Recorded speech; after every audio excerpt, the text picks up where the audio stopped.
Glory of Heracles for the Nintendo DS was the first entry in the series to leave Japan, planting its story deep within Greek mythology. The journey does take a few liberties with the subject matter and carves out its own tale that follows the escapades of Heracles, a young man who has lost his memory but is endowed with the ability to never die. Now gameplay wise, Glory of Heracles stays true to the classic RPG formula that we've all come to know and love. A huge map occupied with towns that are full of shops, inns and NPCs, a whole host of abilities and equipment for your party to unlock and utilize, as well as several monster-ridden dungeons, which results in one hell of a lot to do. The battling system though does manage to mix things up slightly by betraying the action on the 2x4 grid, which assigns certain limitations upon your party. For example, the first row are only able to deal physical based damage, whilst the back focus on ranged attacks. Now you have complete control over each party member's position, which adds a nice strategic element to the overall concept. So if you're looking for a solid classical RPG, Glory of Heracles has got it all.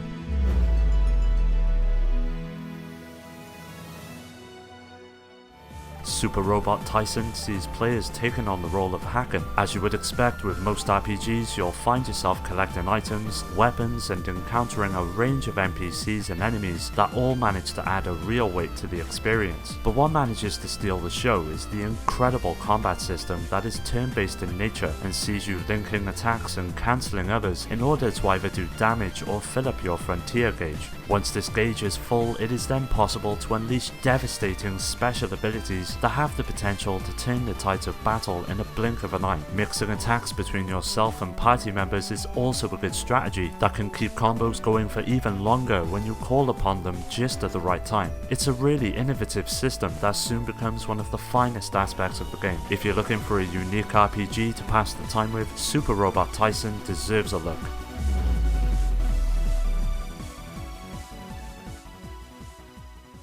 Magical Star Sign introduces players to a vibrant and colourful world that is home to an academy of magic known as Will-O-Wisp. This institution trains pupils in the ways of magic, and upon receiving the news that a graduate has turned against them and plans to dominate the entire solar system, our heroes set out on an adventure that spans the entire solar system. Now there are 7 planets in total, one for each type of elemental magic such as fire, wood, wind, water and earth, which must all be visited in order to learn the secrets that they protect. Gameplay wise, battles play out in a turn-based fashion, with a wide range of both physical and magical abilities being afforded to the player. But what makes it unique is the way in which all of the planet's alignments play into how much damage is dealt or received by your party. On the top screen, each planet is presented, and once a specific planet moves into position, your party member that corresponds with that planet's elemental type will become significantly more powerful. It's a really interesting mechanic and manages to add an extra layer of strategy to the overall adventure. Although it's not perfect by any means, Magical Star Sign is still one hell of an RPG, so if it passed you by when it first released, now is the perfect time to jump in and give it a go for yourself.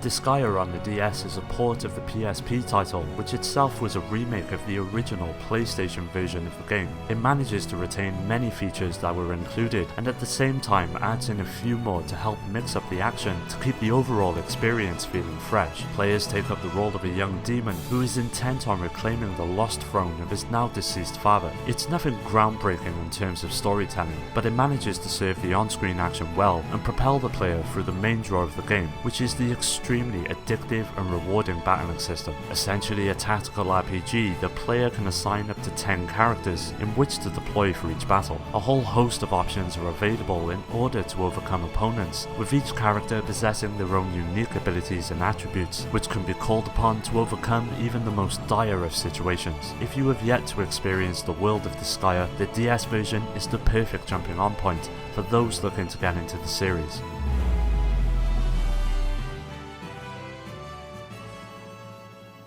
Wizard of Oz Beyond the Yellow Brick Road is an RPG with its own spin on the well-known tale. It loosely follows the events of the classic movie, with the player taking control of Dorothy and encountering many companions such as Tin Man and the Scarecrow along the way. Now the journey is comprised of 4 main areas, each representing one of the seasons, which are conveyed incredibly well, mainly due to the impressive visuals on offer, which are quite honestly some of the best on the system. The combat system is surprisingly deep, with each party member possessing their their own unique utilizations within battle. When entering combat, the player is presented with 4 slots in which to fill with commands before ending their turn. Each member of the party takes a predetermined amount of slots in order to perform an action, which differs depending on the character in play. For example, Dorothy has 1 slot, whilst the Lion takes up 2. These subtle differences manage to make each encounter all the more engaging and enjoyable. Beyond the Yellow Brick Road is a competent RPG that is bound to delight fans of the genre as well as those of the film.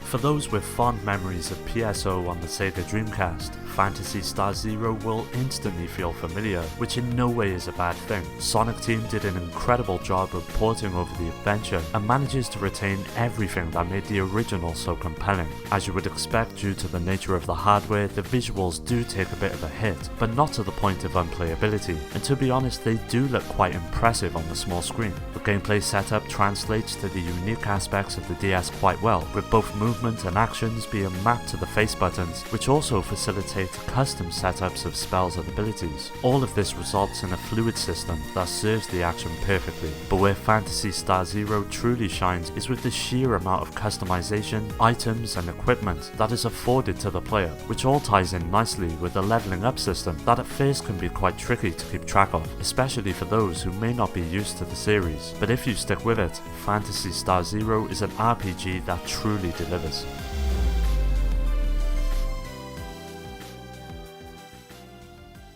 Coming from the same studio that brought us the DS ports of Final Fantasy 3 and 4 comes an original adventure that sees the player taking up the role of a young child who is bestowed with the Book of Prophecy. It is your job to traverse the world and scan various objects that you wish to replicate in the new world by logging them into the book. Now the DS is not well known for its technical prowess, but Avalon Code manages to squeeze every bit of power out of the machine to present its vast world in an instantly loving fashion. Combat-wise, the action takes place in real time, with both weapons and magic being assigned to the face buttons. A huge amount of playstyles are on offer here, making it easier than ever for players of all types to jump in and instantly find something to love. But the standout aspect of the game has to be the soundtrack, which boasts an impressive fully orchestrated score, which only manages to add to the overall incredible quality of the adventure. Admittedly, the journey can become a bit of a time sink, but if you're willing to look past some of the more archaic aspects of the game, it will provide an unforgettable journey.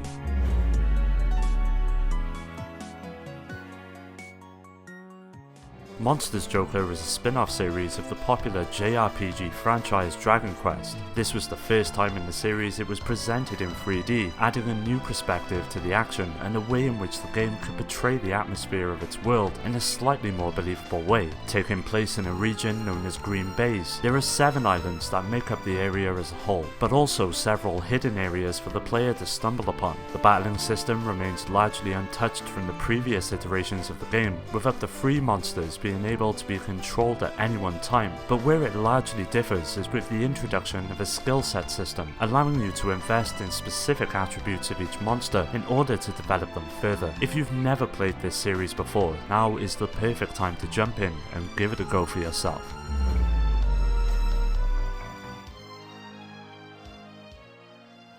Solar to Robo is essentially an action RPG that tasks the player with filling the role of a young adventurer known as Red. What makes the experience stand out is the incredibly lush and vibrant world that the events take place in. A clear level of passion has gone into crafting each environment and character, which does an extraordinary job of building its world and fleshing out the many faces you'll meet throughout the journey. Gameplay wise, it really comes into its own. A huge variety of activities are on offer throughout the narrative, and that's not to mention the generous amount of side quests that are also present as well. But the main objective of the adventure is to continually level up and further enhance the abilities of Red, as well as those of his robot companion. With a wealth of content on offer, Solar to Robo offers up one of the finest RPGs on the system that should not be missed.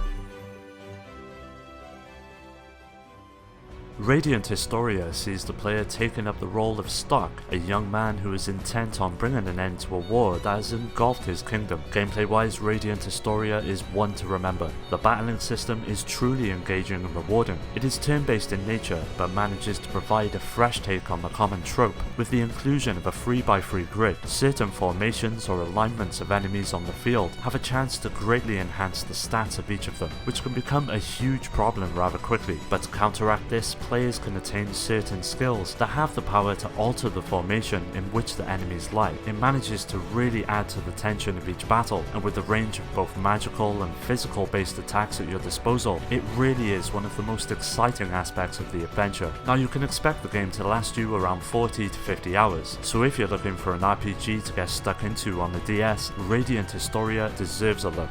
Well, that does it for today's video. Make sure to hit subscribe so you can stay up to date with future videos, and as always, thanks for watching.